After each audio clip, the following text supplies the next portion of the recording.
shunga qo'shilamiz. Bugun mana Firdavs boyim shu Koson yerliga chaqirib kursdoshlarga bir haq berayotgan ekan. Endi shu qo'shiq kuylab ikki og'iz bermay tabriklab berayotgan.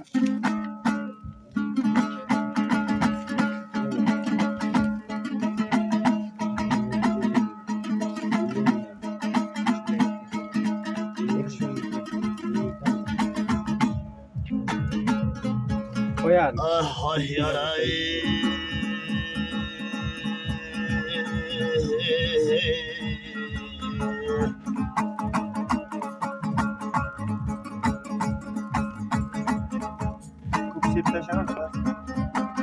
Ay çanağından oylanana domuram.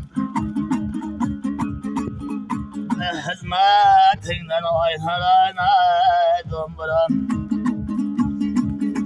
Vay kanaklan oynalayın domurayı.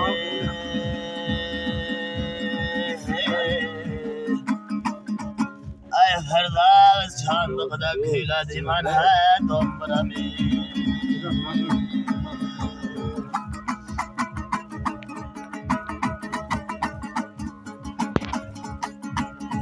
Haydan basa maydana gelip kara gelip pes.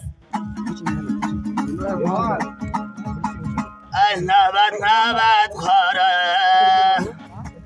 Ay hayat gada yürüp.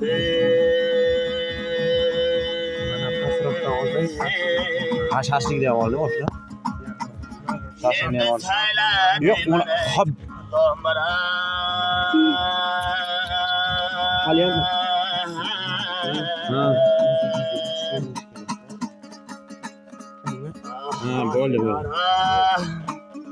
Ay yaray. Ay yaray. Mara partiyadan geldik. Ben onu bilmedim. Ayla bağlam geldik.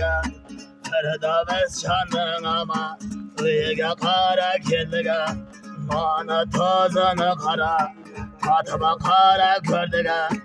Söyledim ben domuram, köyledim ben domuram.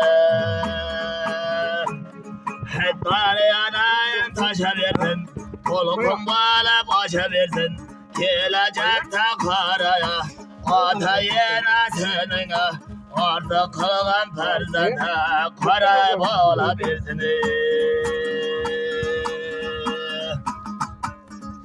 Ham balan tağlar koyama, koçunlar catar yama.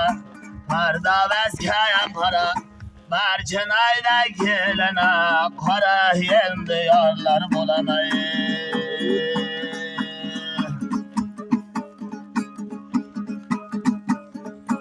Hay çapandıyam ki yaptı, gelene Mekkam boğa yaptı.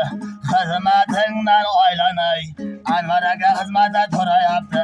Kabata da asrara, yardım veremem tora yaptı.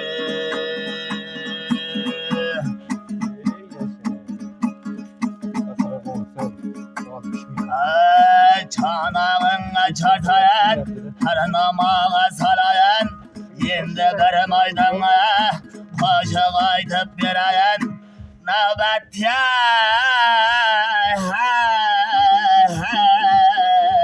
Vayın kılgıya vereyim. Vay lablara catana vayına. Bala bala dayına vaylanay. Yetmiş tokaza vayına. Berem mergey. Halan jarab volganay. Dep karaya knyaz hap khalmay. Qo'shiq bilan tarafga o'ynaymiz. O'ziga berilib ketdi oxirida. Baxshi bo'yam. Ana bu nima bo'lib ketdi bu?